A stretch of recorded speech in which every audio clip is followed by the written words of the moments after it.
ప్రేక్షక దేవుళ్లందరికీ నమస్కారం. జీవితం అనేది ఎప్పుడూ ఒకేలా ఉండదు. కష్టాలు, సుఖాలు అనేవి రాత్రి పగళ్లలాంటివి. చీకటి ఎంత దట్టంగా ఉంటే వెలుగు అంత ప్రకాశవంతంగా వస్తుంది. అలాగే మన జీవితంలో కష్టాలు ఎంత ఎక్కువగా ఉంటే రాబోయే రోజుల్లో అంత గొప్ప అదృష్టం మనకోసం వేచి ఉందని అర్థం.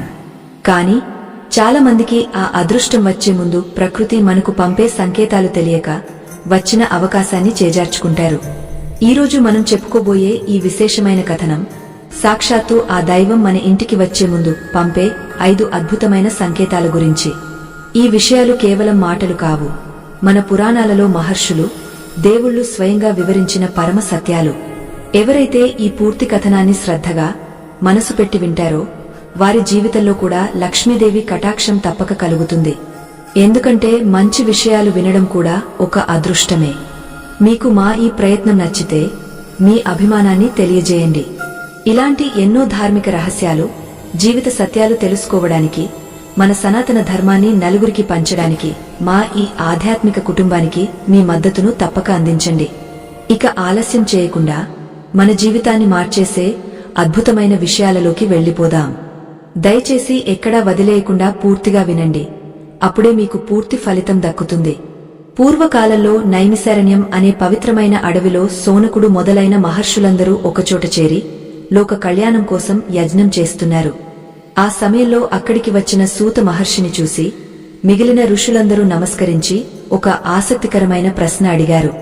ఓ మహాజ్ఞాని, ఈ కలియుగంలో మనుషులు ఎంత కష్టపడినా తగిన ఫలితం దక్కడం లేదు. దారిద్ర్యం అనే చీకటి వారి ఇళ్లను పట్టి పీడిస్తోంది. అసలు ఒక మనిషి ఇంటికి దరిద్రం పోయి ఐశ్వర్యం రాబోతోంది అని ముందుగానే తెలుసుకోవడమేలా? సాక్షాత్తు ఆ లక్ష్మీదేవి ఇంటికి వచ్చే ముందు ఏవైనా గుర్తులు కనిపిస్తాయా అని అడిగారు. అప్పుడు సూత మహర్షి చిరునవ్వుతో ఈ ప్రశ్నకు సమాధానం సాక్షాత్తు కైలాసంలో పరమశివుడు పార్వతీదేవికి వివరించాడు. ఆ అద్భుతమైన సంభాషణను ఇప్పుడు మీకు వివరిస్తాను, శ్రద్ధగా ఆలకించండి అని చెప్పడం ప్రారంభించారు. కైలాస పర్వతం మీద పరమశివుడు ధ్యానంలో ఉన్నాడు. లోకమంతా ప్రశాంతంగా ఉంది. అప్పుడు జగన్మాత అయిన పార్వతీదేవి పరమేశ్వరుని పాదాల చెంత కూర్చుని, స్వామి, భూలోకంలో మీ భక్తులు పడుతున్న కష్టాలను నేను చూడలేకపోతున్నాను. కొందరికి ఎంత సంపాదించినా చేతిలో చిల్లిగవ్వ మిగలడం లేదు. మరికొందరికి ఊహించని విధంగా ధనలాభం కలుగుతోంది. అసలు ఒక మనిషి తలరాత మారబోతోంది అని, వారి ఇంటికి మహాలక్ష్మి రాబోతోంది అని వారికి ఎలా తెలుస్తుంది? వారు ఆ సంకేతాలను ఎలా గుర్తించాలి అని అడిగింది. అప్పుడు పరమశివుడు కళ్ళు తెరిచి, పార్వతీ, నువ్వు అడిగిన ప్రశ్న లోకానికి ఎంతో మేలు చేస్తుంది. మనిషి కర్మలను బట్టి ఫలితాలు ఉంటాయి అనేది నిజమే. కాని ప్రకృతి ఎప్పుడు కూడా మనిషికి రాబోయే మంచిని లేదా చెడును ముందుగానే సూచిస్తుంది. వర్షం వచ్చే ముందు నల్లటి మేఘాలు ఆకాశంలో కమ్ముకోవడం, చల్లటి గాలి వీచడం ఎలా జరుగుతుందో అలాగే ఒక ఇంటికి అదృష్టం వచ్చే ముందు కూడా కొన్ని స్పష్టమైన సంకేతాలు కనిపిస్తాయి. కాని మాయలో మునిగి ఉన్న మానవులు ఆ చిన్న చిన్న గుర్తులను గమనించలేరు. ఎవరైతే ఈ గుర్తులను గమనించి తమని తాము సిద్ధం చేసుకుంటారో వారి ఇంట్లో సిరిసంపదలు శాశ్వతంగా ఉంటాయి. ఆ 5 ప్రధాన గుర్తులు ఏమిటో, అవి కనిపించినప్పుడు మనిషి ఏం చేయాలో వివరంగా చెబుతాను విను అని పరమేశ్వరుడు వివరించడం మొదలుపెట్టాడు. సృష్టిలో ప్రతిదీ శక్తి స్వరూపమే. ఎప్పుడైతే ఒక వ్యక్తికి మంచి రోజులు మొదలవుతాయో వారి చుట్టూ ఉన్న వాతావరణంలో మార్పు వస్తుంది. మొట్టమొదటి గుర్తు ఏమిటంటే నిద్ర మరియు మేల్కొలుపు.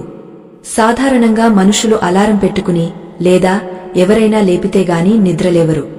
కాని ఎవరికైతే లక్ష్మీదేవి అనుగ్రహం కలగబోతోందో వారికి బ్రహ్మ ముహూర్తంలో అంటే సూర్యోదయానికి ముందే మెలకువ వస్తుంది. అది కూడా ఎవరో లేపినట్లు కాకుండా మనసు ఎంతో ఉల్లాసంగా, ప్రశాంతంగా అనిపిస్తూ నిద్రలేస్తారు. తెల్లవారుజామున 3 గంటల నుండి 5 గంటల మధ్యలో అకస్మాత్తుగా మెలకువ వచ్చి మనసు దైవచింతన వైపు మళ్లితే అది సామాన్యమైన విషయం కాదు. ఆ సమయంలో దేవతల సంచారం భూమి మీద ఎక్కువగా ఉంటుంది. నీ అంతరాత్మ ఆ దైవిక శక్తిని గ్రహించి నిన్ను నిద్రలేపుతుంది. ఎవరికైతే వరుసగా కొన్ని రోజుల పాటు ఇలా బ్రహ్మ ముహూర్తంలో మెలకువ వస్తుందో వారు త్వరలోనే ఏదో శుభవార్త వినబోతున్నారు అని అర్థం. వారి జీవితంలో ఉన్న చీకటి పోయి వెలుగు రాబోతోంది అనడానికి ఇదే తొలి సంకేతం. ఈ సమయంలో లేచిన వెంటనే మళ్లీ దుప్పటి కప్పుకుని పడుకోకూడదు. ఆ సమయంలో లేచి చేతులు చూసుకుని ఇష్టదైవాన్ని స్మరించుకుంటే ఆ రోజు మొత్తం అద్భుతంగా ఉంటుంది. ఆ సమయంలో మనసులో ఏ సంకల్పం తీసుకున్నా అది త్వరగా నెరవేరుతుంది. పరమేశ్వరుడు ఇంకా ఇలా కొనసాగించాడు. పార్వతీ, కేవలం నిద్ర లేవడమే కాదు, కలలో కనిపించే దృశ్యాలు కూడా రాబోయే అదృష్టాన్ని సూచిస్తాయి. మనిషి నిద్రలో ఉన్నప్పుడు అతని సూక్ష్మ శరీరం ఈ విశ్వంతో అనుసంధానమై ఉంటుంది. అందుకే రాబోయే కాలం గురించి కలల రూపంలో సంకేతాలు అందుతాయి. ఒక వ్యక్తికి కలలో పదే పదే నీరు కనిపిస్తే అది ధన ప్రాప్తికి సంకేతం. ప్రవహించే నదిగాని, నిండుగా ఉన్న చెరువుగాని, లేదా వర్షం కురుస్తున్నట్లుగాని కలలో కనిపిస్తే లక్ష్మీదేవి ఆ ఇంటివైపు అడుగులు వేస్తోంది అని అర్థం చేసుకోవాలి. నీరు అనేది సంపదకు, ప్రవాహానికి ప్రతీక. అలాగే కలలో తామర పువ్వులు, ఏనుగులు, శంఖం లేదా ఆవు కనిపిస్తే అది సాక్షాత్తు వైకుంఠం నుండి వచ్చిన పిలుపుగా భావించాలి. ముఖ్యంగా తెల్లటి పాము కలలో కనిపిస్తే భయపడకూడదు. అది అద్భుతమైన రాజయోగానికి గుర్తు. ఇలాంటి కలలు వచ్చినప్పుడు వాటిని ఎవరికీ చెప్పకూడదు. రహస్యంగా ఉంచినప్పుడే వాటి శక్తి పెరుగుతుంది. ఇవి కేవలం మనిషికి కనిపించే గుర్తులు మాత్రమే. కాని ఇంటి వాతావరణంలో కూడా కొన్ని మార్పులు వస్తాయి. అవేంటో తెలుసా అని శివుడు అడిగాడు. పార్వతీదేవి ఆసక్తిగా, స్వామీ, ఇంటి వాతావరణంలో వచ్చే మార్పుల గురించి చెప్పండి. అవి ఎలా ఉంటాయి అని అడిగింది. అప్పుడు శివుడు, ఒక ఇంటికి లక్ష్మీదేవి వచ్చే ముందు ఆ ఇంట్లో అకస్మాత్తుగా ప్రశాంతత నెలకొంటుంది. అంతవరకు ఇంట్లో చిన్న చిన్న విషయాలకే గొడవలు పడే భార్యాభర్తలు లేదా కుటుంబ సభ్యుల మధ్య ఎందుకో తెలియని అనురాగం పెరుగుతుంది. గొడవలు తగ్గుతాయి. ఒకరి మీద ఒకరికి ప్రేమ కలుగుతుంది. ఇంటికి వెళ్లగానే మనసుకి ఏదో తెలియని హాయిగా అనిపిస్తుంది. బయట ఎంత ఒత్తిడి ఉన్నా ఇంటి గుమ్మం లోపలికి అడుగు పెట్టగానే అదంతా మర్చిపోయి ప్రశాంతంగా అనిపిస్తే ఆ ఇంట్లో దేవతా శక్తులు సంచరిస్తున్నాయని అర్థం. కలహాలు లేని చోట, కల్మషం లేని చోట మాత్రమే లక్ష్మి నిలబడుతుంది. ఎప్పుడైతే కుటుంబ సభ్యులందరూ కలిసి భోజనం చేయాలని అనిపిస్తుందో, ఎప్పుడైతే ఒకరికొకరు సహాయం చేసుకోవాలనే బుద్ధి పుడుతుందో అప్పుడు ఆ ఇల్లు దేవాలయంతో సమానం అవుతుంది. అలాంటి ఇంటిని వెతుక్కుంటూ సిరిసంపదలు వాటంతటా అవే వస్తాయి. ఇది చాలా ముఖ్యమైన గుర్తు. ఎందుకంటే లక్ష్మీదేవికి మరో పేరు శాంతి. శాంతి ఎక్కడ ఉంటే అక్కడ లక్ష్మి ఉంటుంది. ఇంకొక ఆశ్చర్యకరమైన విషయమేమిటంటే జంతువులకు, పక్షులకు భవిష్యత్తును పసిగట్టే శక్తి మనుషుల కంటే ఎక్కువగా ఉంటుంది.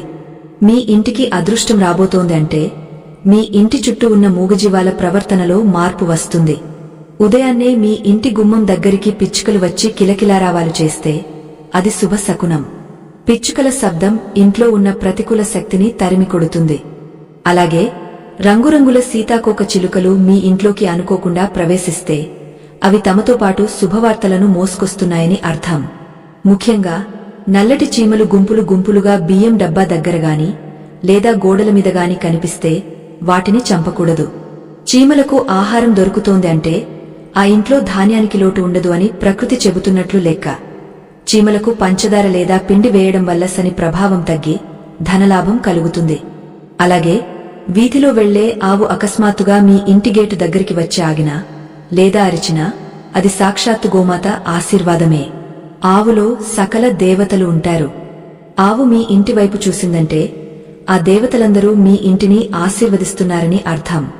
వెంటనే ఆ గోమాతకు అరటిపండుగాని కాస్త గడ్డిగాని తినిపిస్తే పట్టిందల్లా బంగారం అవుతుంది. పార్వతీ, ఇవే కాకుండా మన శరీరంలో కూడా కొన్ని మార్పులు కనిపిస్తాయి. ముఖ్యంగా కుడివైపు శరీరం అదిరితే పురుషులకు, ఎడమవైపు శరీరం అదిరితే స్త్రీలకు శుభం జరుగుతుందని శాస్త్రం చెబుతోంది. అకస్మాత్తుగా అరచేతిలో దురద పుడితే త్వరలోనే చేతికి డబ్బు అందబోతోంది అని ఒక నమ్మకం. ఇవన్నీ కూడా మన నాడులలో ప్రవహించే శక్తిలో వచ్చే మార్పుల వల్ల జరుగుతాయి.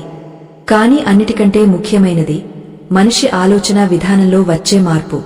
ఎవరైతే అప్పటిదాకా ప్రతికూల ఆలోచనలతో, నిరాశతో ఉంటారో వారికి తెలియకుండానే వారిలో ఒక కొత్త ఉత్సాహం మొదలవుతుంది.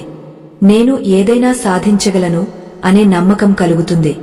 మనసులో అనవసరమైన భయాలు పోతాయి. ముఖంలో ఒక తెలియని కళ, తేజస్సు వస్తుంది. ఎదుటివారు మిమ్మల్ని చూసి ఈ మధ్య మీరు చాలా సంతోషంగా కనిపిస్తున్నారు అని అంటారు. నిజానికి మీ దగ్గర డబ్బు ఇంకా రాకపోయినా మీ ఆత్మవిశ్వాసం పెరుగుతుంది. ఎందుకంటే విజయం వచ్చే ముందు ధైర్యం వస్తుంది. ఆ ధైర్యమే లక్ష్మీదేవికి సోదరి లాంటిది. ఇక్కడి వరకు పరమశివుడు చెప్పిన విషయాలు విన్న పార్వతీ దేవి ఎంతో సంతోషించింది. కాని ఆమెకు మరొక సందేహం వచ్చింది. స్వామి, ఇవన్నీ సాధారణ గుర్తులు కదా, మరి ఖచ్చితంగా ఇంటిలో అంటే మన కళ్ల ముందు కనిపించే వస్తువుల ద్వారా కూడా ఏవైనా సంకేతాలు తెలుస్తాయా అని అడిగింది. అప్పుడు శివుడు, తప్పకుండా పార్వతీ, మన ఇంట్లో ఉండే అద్దం, చీపురు మరియు గడప, ఈ 3 వస్తువులు అదృష్టాన్ని లేదా దురదృష్టాన్ని ముందుగానే పసిగట్టగలవు. ఇవి నిర్జీవమైన వస్తువులే అయినా వీటికి శక్తిని గ్రహించే గుణం ఉంటుంది. ఉదాహరణకు, మీరు ఉదయం లేవగానే అద్దంలో ముఖం చూసుకున్నప్పుడు మీకు మీ ముఖం చాలా కాంతివంతంగా, ప్రశాంతంగా కనిపిస్తే ఆ రోజు మీకు ఎంతో మేలు జరుగుతుంది. అలా కాకుండా ముఖం వికారంగా, నల్లగా అనిపిస్తే ఏదో సమస్య రాబోతోందని అర్థం. అద్దం మన ప్రతిబింబాన్ని మాత్రమే కాదు, మన ఓరాను అంటే మన చుట్టూ ఉండే శక్తి వలయాన్ని కూడా చూపిస్తుంది. అలాగే మీరు బయటికి వెళ్లేటప్పుడు ఇంట్లో ఎవరైనా చీపురుతో ఇల్లు ఊడుస్తూ కనిపిస్తే అది మంచి శకునమే. లక్ష్మీదేవికి చీపురు అంటే చాలా ఇష్టం. ఎందుకంటే అపరిశుభ్రతను తొలగించేది అదే కాబట్టి. కాని చీపురును ఎక్కడ పడితే అక్కడ విసిరేయకూడదు, నిలబెట్టి ఉంచకూడదు. దాన్ని ఎప్పుడూ దాచి ఉంచాలి. ఇక ఇంటి గడప విషయానికి వస్తే దీని గురించి చాలా రహస్యాలు ఉన్నాయి. గడప అనేది కేవలం ఒక రాయి లేదా చెక్క కాదు. అది ఇంటికి రక్షణ కవచం. కులదేవత గడప మీదే నివాసం ఉంటుంది. అందుకే గడపను ఎప్పుడూ శుభ్రంగా, పసుపు కుంకుమలతో అలంకరించి ఉంచాలి. ఎప్పుడైతే మీ ఇంటి గడప దగ్గర కొన్ని ప్రత్యేకమైన వస్తువులు కనిపిస్తాయో అప్పుడు సాక్షాత్తు ఆ శ్రీమహాలక్ష్మి మీ ఇంట్లోకి ప్రవేశించడానికి సిద్ధంగా ఉందని అర్థం చేసుకోవాలి. ఆ వస్తువులు ఏమిటంటే అని పరమేశ్వరుడు చెప్పబోతుండగా పార్వతీదేవి ఎంతో ఆతృతగా వింటోంది. కాని గడప దగ్గర కనిపించే ఆ వస్తువుల గురించి చెప్పే ముందు ఇంకొక ముఖ్యమైన విషయం చెప్పాలి. కొన్నిసార్లు అదృష్టం వచ్చే ముందు మనకు కొన్ని పరీక్షలు కూడా ఎదురవుతాయి. దేవుడు మనకు గొప్ప నిధిని ఇచ్చే ముందు ఆ నిధిని కాపాడుకునే శక్తి మనకు ఉందా లేదా అని పరీక్షిస్తాడు. ఆ సమయంలో చిన్న చిన్న ఆటంకాలు రావచ్చు. చేస్తున్న పనిలో జాప్యం జరగవచ్చు. అంతమాత్రాన నిరాశ చెందకూడదు. అది కేవలం ఒక పరీక్ష మాత్రమే. ఆ సమయంలో ఓర్పుగా ఉంటే ఆ తర్వాత వచ్చే ఫలితం ఊహకందని విధంగా ఉంటుంది. ఇప్పుడు నీకు ఆ 5 ప్రధానమైన మరియు అత్యంత శక్తివంతమైన సంకేతాలను వివరిస్తాను. ఇవి గనుక ఎవరి అనుభవంలోకి వస్తాయో వారు కోటీశ్వరులు అవ్వడం ఖాయం. అందులో మొదటిది సువాసన. అవును, మీ ఇంట్లో అకస్మాత్తుగా ఎక్కడి నుండో మంచి సువాసన వస్తోందా?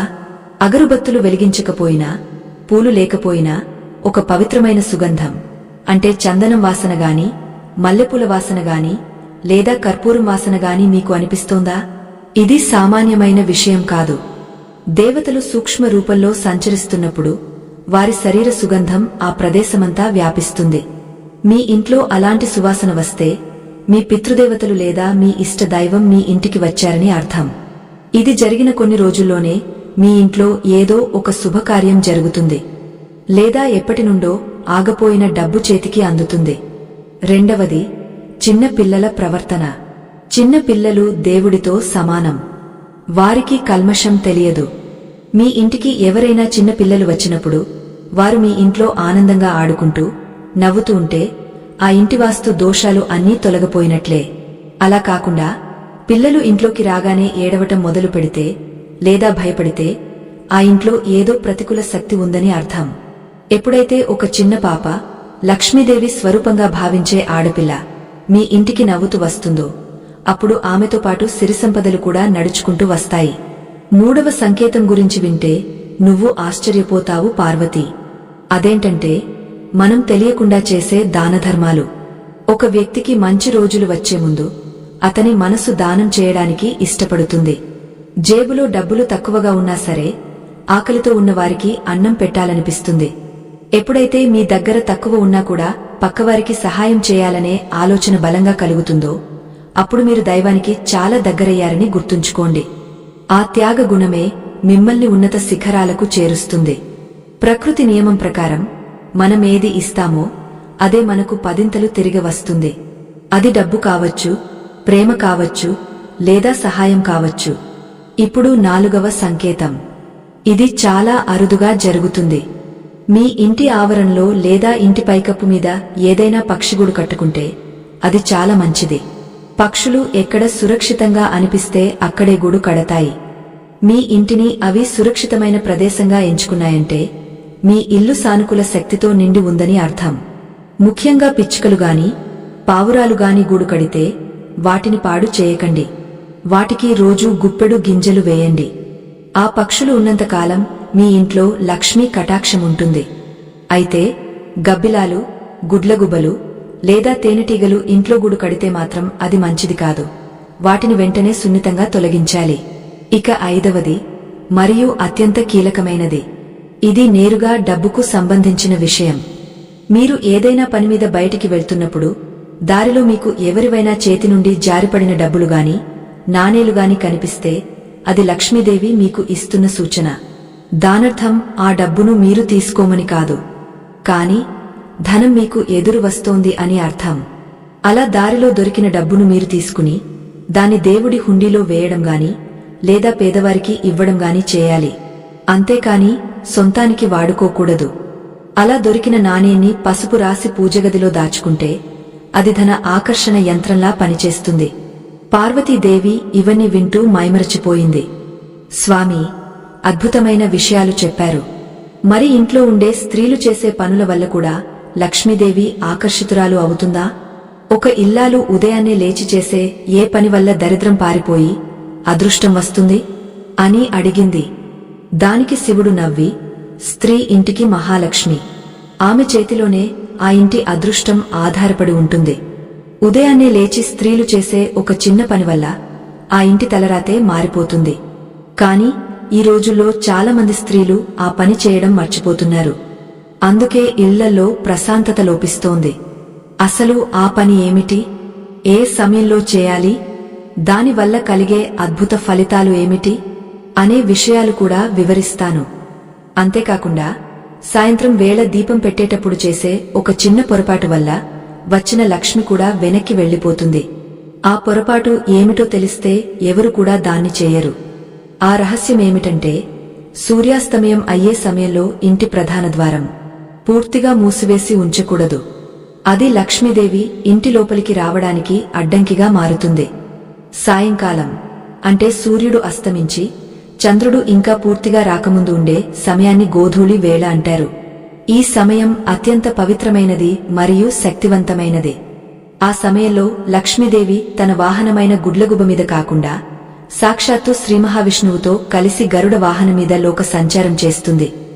భార్యాభర్తలు కలిసి వచ్చేటప్పుడు మనం తలుపులు మూసివేస్తే అది వారిని అవమానించినట్లే అవుతుంది. అందుకే సాయంత్రం 6 గంటల నుండి 7 గంటల మధ్యలో ఇంటి సింహద్వారం అంటే ప్రధాన ద్వారం తప్పనిసరిగా తెరిచి ఉంచాలి. కనీసం ఒక్క తలుపు అయినా తీసి ఉంచాలి. అంతేకాదు పార్వతి ఆ సమయంలో ఇల్లాలి చేతిలో దీపం వెలుగుతూ ఉండాలి. ఎక్కడైతే సంధ్యా సమయంలో తులసి కోట దగ్గర మరియు దేవుడి గదిలో దీపం వెలుగుతుందో అక్కడ చీకటి అనే దరిద్రం పారిపోతుంది. దీపం వెలిగించిన తర్వాత ఆ ఇంటి ఇల్లాలు ఆ దీపానికి నమస్కరించి ఇంటి ప్రధాన ద్వారం బయట నిలబడి లక్ష్మీదేవిని మనసారా ఆహ్వానించాలి. అమ్మవారు, మా ఇల్లు సిద్ధంగా ఉంది, మా ఇంటిని నీ కరుణతో నింపమ్మా అని ఒక్క మాట అనుకుంటే చాలు, ఆ తల్లి కరిగిపోతుంది. కాని దురదృష్టవశాత్తు కలియుగంలో చాలామంది ఈ సమయంలో తలుపులు మూసివేసి నిద్రపోవడమో లేదా అనవసరమైన మాటలు మాట్లాడుకోవడమో చేస్తున్నారు. సంధ్యా సమయంలో నిద్రపోవడం, జుట్టు దువ్వుకోవడం, గోళ్లు కత్తిరించుకోవడం, ఏడవటం లేదా తిట్టడం వంటి పనులు చేస్తే ఆ ఇంట్లోకి లక్ష్మీదేవి ప్రవేశించదు సరికదా. జ్యేష్ఠాదేవి అంటే దరిద్ర దేవత ప్రవేశిస్తుంది. ఇది శాశ్వతమైన పేదరికానికి దారితీస్తుంది. కాబట్టి ఈ చిన్న నియమాన్ని పాటిస్తే అదృష్టం మీ వెంటే వస్తుంది. పార్వతీదేవికి ఇంకొక సందేహం వచ్చింది. స్వామి, సాయంత్రం వేళ చేయకూడని పనుల గురించి చెప్పారు. మరి ఉదయాన్నే లేచిన స్త్రీలు ఇంటి ముందు చేసే అలంకరణ గురించి అంటే ముగ్గుల గురించి ఏదో చెప్పబోయారు కదా. దాని వెనుక ఉన్న రహస్యమేమిటి? కేవలం అందం కోసమే ముగ్గు వేస్తారా? లేక అందులో ఏదైనా దైవిక శక్తి ఉందా అని అడిగింది. అప్పుడు పరమశివుడు మందహాసం చేస్తూ, పార్వతీ, నువ్వు అడిగింది చాలా గొప్ప ప్రశ్న. ముగ్గు అనేది కేవలం సున్నపు పిండితో వేసే గీతలు కాదు. అది ఇంటికి రక్షణ కవచం లాంటిది, యంత్రం లాంటిది. పూర్వకాలంలో ఋషులు తమ ఆశ్రమాల చుట్టూ దుష్ట శక్తులు రాకుండా కొన్ని రేఖలను గీసేవారు. అదే కాలక్రమేణా ముగ్గుగా మారింది. ఉదయాన్నే సూర్యోదయానికి ముందే ఇంటి ముందు పేడ నీళ్లతో కళ్ళాపి చల్లాలి. గోమయం అంటే ఆవు పేడలో లక్ష్మీదేవి నివాసం ఉంటుంది. ఆ నీటిని చల్లడం వల్ల భూమి శుద్ధి అవుతుంది. అక్కడ ఉండే క్రిమికీటకాలు నశిస్తాయి. ఆ తర్వాత బియ్యం పిండితో ముగ్గు వేయాలి. ఇక్కడ చాలామంది చేసే పొరపాటు ఏమిటంటే, ఈ రోజుల్లో రంగురాళ్ల పొడితో లేదా సున్నంతో ముగ్గు వేస్తున్నారు. అది తప్పు కాదు, కాని బియ్యం పిండితో వేసే ముగ్గుకే అత్యంత శక్తి ఉంటుంది. ఎందుకంటే ఆ బియ్యం పిండిని తినడానికి చీమలు, చిన్న చిన్న పురుగులు వస్తాయి. తెలుసో తెలియకో మనం రోజు మొత్తంలో ఎన్నో పాపాలు చేస్తూ ఉంటాం. కాని ఉదయాన్నే మనం వేసిన ముగ్గు ద్వారా కొన్ని వేల జీవులకు ఆహారం పెట్టిన పుణ్యం మనకు దక్కుతుంది. ఆ పుణ్యమే మనకు శ్రీరామరక్షగా మారుతుంది. ఏ ఇంట్లో అయితే ముగ్గు నిండుగా ఉంటుందో ఆ ఇంట్లోకి దుష్టగ్రహాలు ప్రవేశించలేవు. ముఖ్యంగా శుక్రవారం, మంగళవారం రోజుల్లో గడపకు పసుపు రాసి కుంకుమ బొట్లు పెట్టి పద్మ ముగ్గు వేస్తే అది సాక్షాత్తు లక్ష్మీదేవి పీకంలా మారుతుంది. ఆ పద్మం మీద కూర్చోవడానికి ఆ తల్లి తప్పక వస్తుంది. కాని ముగ్గు వేసేటప్పుడు గీతలు ఎక్కడా తెగపోకుండా, అసంపూర్తిగా లేకుండా చూసుకోవాలి. చుక్కలన్నీ కలపాలి. అప్పుడే ఆ యంత్రం పూర్తవుతుంది. పార్వతి, ఇవే కాకుండా మన వంటిల్లు కూడా సిరి సంపదలకు ఒక కేంద్రం. వంటిల్లు అంటే కేవలం వంట చేసుకునే గది కాదు, అది అగ్ని దేవుడి స్థానం. అగ్ని దేవుడు మనకు ఆరోగ్యాన్ని, ఐశ్వర్యాన్ని ఇస్తాడు. అయితే రాత్రిపూట వంటగదిని అపరిశుభ్రంగా వదిలేయడం వల్ల ఎంతటి అనర్థం జరుగుతుందో తెలుసా? చాలామంది రాత్రి భోజనం అయ్యాక తిన్న కంచాలను, వండిన గిన్నెలను కడగకుండా సింక్లో అలాగే వదిలేసి పడుకుంటారు. దీనివల్ల రాత్రంతా ఆ ఎంగిలి పాత్రల మీద ప్రతికూల శక్తి అంటే నెగటివ్ ఎనర్జీ తయారవుతుంది. రాహువు ప్రభావం పెరుగుతుంది. రాహువు అపరిశుభ్రతను ఇష్టపడతాడు. ఎక్కడైతే ఎంగిలి పాత్రలు ఉంటాయో అక్కడ గొడవలు, అనారోగ్యాలు వస్తాయి. మరుసటి రోజు ఉదయం మీరు ఎంత శుభ్రం చేసినా రాత్రంతా పేరుకుపోయిన ఆ చెడు ప్రభావం ఇంటిని వదలదు. అందుకే ఎంత అలసటగా ఉన్నా రాత్రి పడుకునే ముందే వంటింటిని శుభ్రం చేసుకుని స్టవ్ తుడిచి పడుకుంటే లక్ష్మీదేవి సంతోషిస్తుంది. అంతేకాదు, ఇంట్లో ఉప్పు, పసుపు, బియ్యం ఈ మూడు ఎప్పుడూ నిండుకోకుండా చూసుకోవాలి. డబ్బాలో ఇవి పూర్తిగా అయిపోయేదాకా వాడకూడదు. కొంచెం ఉండగానే మళ్లీ నింపాలి. అయిపోయింది అనే మాట ఇంట్లో వినపడకూడదు. నిండుకుంది అని చెప్పాలి. పదాల వాడకంలో కూడా జాగ్రత్త ఉండాలి. ఇక లవణాన్ని అంటే ఉప్పును సాక్షాత్తు లక్ష్మీదేవి స్వరూపంగా భావిస్తారు. ఎందుకంటే లక్ష్మీదేవి పాల సముద్రం నుండి పుట్టింది. ఉప్పు కూడా సముద్రం నుండే వస్తుంది. అందుకే ఉప్పును ఎవరికీ చేతికి నేరుగా ఇవ్వకూడదు. కింద పెట్టాలి లేదా ఏదైనా పాత్రలో పెట్టి ఇవ్వాలి. ముఖ్యంగా సాయంత్రం వేళ ఎవరైనా ఉప్పు అడిగితే ఇవ్వకూడదు. అలా ఇస్తే మీ ఇంటి లక్ష్మిని వేరే వాళ్లకు ఇచ్చినట్లే. స్వామి స్త్రీల గురించి, ఇంటి పనుల గురించి చెప్పారు. మరి పురుషులు పాటించాల్సిన నియమాలు ఏమీ లేవా? వారు చేసే ఏ పనుల వల్ల అదృష్టం వస్తుంది అని పార్వతీదేవి ప్రశ్నించింది. అప్పుడు శివుడు, పురుషులు ఇంటికి మూలస్తంభం లాంటివారు. వారు సంపాదించి తెచ్చిన ధనం ఇంట్లో నిలబడాలంటే వారు కూడా కొన్ని నియమాలు పాటించాలి. బయట ప్రపంచంలో ఎన్నో ఒత్తిళ్లు, కష్టాలు ఎదుర్కొని ఇంటికి వస్తారు. ఇంటికి రాగానే కాళ్లు కడుక్కోవడం అనేది మన సనాతన ధర్మం. బయట చెప్పులు వేసుకుని తిరుగుతారు కాబట్టి శని ప్రభావం పాదాల మీద ఉంటుంది. కాళ్లు కడుక్కోకుండా ఇంట్లోకి, ముఖ్యంగా పడకగదిలోకి వెళ్తే ఆ శని ప్రభావం ఇల్లంతా వ్యాపిస్తుంది. దీనివల్ల నిద్రలేమి, మానసిక ఆందోళన పెరుగుతాయి. కాబట్టి ఇంటికి రాగానే కాళ్లు, ముఖం కడుక్కుని దేవుడికి నమస్కరించిన తర్వాతే మిగతా పనులు చేసుకోవాలి. అలాగే పురుషులు తమ భార్యను గౌరవించడం చాలా ముఖ్యం. ఏ ఇంట్లో అయితే భార్య కంటతడి పెడుతుందో ఆ ఇంట్లో సిరి సంపదలు ఉండవు.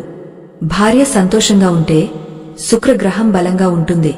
శుక్రుడు ధనానికి, భోగభాగ్యాలకు కారకుడు. భార్యను అవమానించేవాడికి ఎంత సంపాదన ఉన్నా అది నీళ్లలా ఖర్చైపోతుంది. ఇంకొక రహస్యం చెబుతాను విను పార్వతి. కొన్ని జంతువులు లేదా పక్షులు మన ఇంటికి రావడం శుభం అని చెప్పాను కదా. అలాగే కొన్ని వస్తువులు మనకు దొరకడం కూడా పూర్వజన్మ సుకృతమే. ఉదాహరణకు గుర్రపు నాడ. నల్ల గుర్రపు నాడ గనుక దొరికితే అది అత్యంత అదృష్టం. అలాగే కుడివైపు తిరిగిన శంఖం, ఏకశిల గణపతి విగ్రహం లేదా రుద్రాక్ష ఇవి ఎవరికైనా బహుమతిగా వచ్చినా లేదా అనుకోకుండా దొరికినా వారి దశ మారబోతోందని అర్థం. వీటిని పూజాగదిలో పెట్టి నిత్యం పూజిస్తే సకల ఐశ్వర్యాలు కలుగుతాయి. ఇప్పుడు నీకు చాలా ముఖ్యమైన విషయం చెబుతాను. మనిషి శరీరం మీద ఉండే పుట్టుమచ్చలు కూడా భవిష్యత్తును చెబుతాయి. సముద్రిక శాస్త్రం ప్రకారం అరచేతిలో ఉండే రేఖలు, శరీరంలో ఉండే మచ్చలు ధనయోగాన్ని సూచిస్తాయి. ఒకవేళ పురుషుడికి కుడి చేతి అరచేతిలో లేదా కుడి రొమ్ము మీద పుట్టుమచ్చ ఉంటే అతనికి ధనలాభం కలుగుతుంది. స్త్రీకి ఎడమ బుగ్గ మీద లేదా గడ్డ మీద పుట్టుమచ్చ ఉంటే ఆమె మహారాణిలా జీవిస్తుంది. పాదాల అడుగున పద్మం రేఖగాని శంఖం రేఖగాని ఉంటే వారు చక్రవర్తితో సమానమైన జీవితాన్ని అనుభవిస్తారు. కాని ఇవన్నీ పుట్టుకతో వచ్చేవి, మనం మార్చుకోలేం. కాని మన అలవాట్లను మార్చుకోవడం ద్వారా అదృష్టాన్ని ఆకర్షించవచ్చు. ఉదాహరణకు మీరు పర్సులో డబ్బులు ఎలా పెడుతున్నారు అనేది కూడా ముఖ్యం. నోట్లను మడతపెట్టి నలిగిపోయేలా పర్సులో కుక్కకూడదు. లక్ష్మీదేవిని గౌరవించాలి. నోట్లను చక్కగా అమర్చి పెట్టుకోవాలి. పర్సులో అనవసరమైన కాగితాలు, పాత బిల్లులు, వాడి పారేసిన టికెట్లు ఉంచకూడదు. అవి రాహువుకు సంకేతాలు. పర్సు ఎంత శుభ్రంగా ఉంటే అంత డబ్బు ఆకర్షించబడుతుంది. అలాగే పర్సులో కొంచెం పచ్చ కర్పూరం గాని లేదా గోమతి చక్రం గాని పెట్టుకుంటే ధన ప్రవాహం పెరుగుతుంది. పార్వతి, ఇందాక మనం ఇంటి గడప గురించి మాట్లాడుకున్నాం కదా. గడపకు పసుపు కుంకుమ రాయడమే కాదు, గడప మీద ఎప్పుడు కాలు వేసి నిలబడకూడదు. అది నరసింహస్వామి స్థానం. గడపను తొక్కితే వెన్నునొప్పి, నడుము నొప్పి వంటి అనారోగ్య సమస్యలు వస్తాయి. ఇంట్లో నుండి బయటికి వెళ్లేటప్పుడు గడపను దాటుతూ వెళ్లాలి కాని గడప మీద నిలబడి వెనక్కి తిరిగి చూడకూడదు. అలాగే తుమ్ము కూడా ఒక సంకేతమే. ఏదైనా పనిమీద బయటికి వెళ్తున్నప్పుడు ఒక్కసారి తుమ్మితే అది అశుభం. కొంచెం సేపు ఆగి మంచినీళ్లు తాగవెళ్లాలి. కాని 2 సార్లు తుమ్మితే అది చాలా శుభం. అనుకున్న పని దిగ్విజయంగా పూర్తవుతుంది. వెనుక నుండి ఎవరైనా తుమ్మితే కూడా మంచిదే. కాని ఇక్కడ గమనించాల్సిన విషయమేమిటంటే ఇవన్నీ నమ్మకం మీద ఆధారపడి ఉంటాయి. అనుమానంతో చేస్తే ఏ ఫలితముండదు. మనసులో దృఢమైన సంకల్పముండాలి. ఇంతలో పార్వతీదేవికి ఒక సందేహం వచ్చింది. స్వామి, మరి అప్పుల బాధలతో సతమతమయ్యేవారి పరిస్థితి ఏంటి? అప్పులు తీరాలంటే ఏదైనా ప్రత్యేకమైన సంకేతముంటుందా లేదా ఏదైనా పరిహారముందా అని అడిగింది. అప్పుడు శివుడు గంభీరంగా, అప్పుల బాధ అనేది పూర్వజన్మ కర్మ ఫలితం. కాని దాన్ని తగ్గించుకోవడానికి ఒక అద్భుతమైన మార్గముంది. మంగళవారం రోజు రుణ విమోచన అంగారక స్తోత్రం పఠించడం మరియు ఎర్రటి కందిపప్పును దానం చేయడం వల్ల అప్పుల బాధలు తగ్గుతాయి. అంతేకాదు, మీ ఇంటికి ఎవరైనా హిజ్రాలు వచ్చినప్పుడు వారిని ఎప్పుడూ అవమానించి పంపకూడదు. వారికి మీ శక్తి కొలది ఎంతో కొంత డబ్బు ఇచ్చి వారి ఆశీర్వాదం తీసుకోవాలి. ఒకవేళ వారు సంతోషించి వారి దగ్గర ఉన్న ₹1 నాణెం మీకు ఇస్తే అది ₹1,00,00,000తో సమానం. దాన్ని మీ బీరువాలో దాచుకుంటే ఇక ఆ ఇంట్లో డబ్బుకు లోటు ఉండదు. బుధ గ్రహ అనుగ్రహం దీనివల్ల కలుగుతుంది. స్వామి, మరి ఇంట్లో అద్దం గురించి ఇందాక ఏదో చెప్పారు, అది ఏ దిశలో ఉండాలి? అద్దం పగిలిపోతే నిజంగానే అరిష్టమా అని అడిగింది. అద్దం ఎప్పుడూ ఉత్తరం లేదా తూర్పు గోడకు ఉండాలి. చూసేవారి ముఖం తూర్పు లేదా ఉత్తరం వైపు ఉండేలా అద్దం అమర్చుకోవాలి. దక్షిణం గోడకు అద్దముంటే అది యమస్థానం కాబట్టి ఇంట్లో గొడవలు, అనారోగ్యాలు వస్తాయి. పడకగదిలో నిద్రించేటప్పుడు మన ప్రతిబింబాన్ని చూపిస్తూ అద్దం ఉండకూడదు. ఇది చాలా ప్రమాదకరం. భార్యాభర్తల మధ్య అపార్థాలు రావడానికి ఇది ప్రధాన కారణం. అలాగే అద్దం అకస్మాత్తుగా పగిలిపోతే భయపడకూడదు. రాబోయే పెద్ద ప్రమాదాన్ని ఆ అద్దం తన మీదకు తీసుకుని మిమ్మల్ని కాపాడింది అని అర్థం చేసుకోవాలి. పగిలిన అద్దం ముక్కలను వెంటనే ఇంటి నుండి బయట పారేయాలి. వాటిని ఇంట్లో ఉంచుకుంటే ఆ ప్రతికూల శక్తి మళ్లీ వ్యాపిస్తుంది.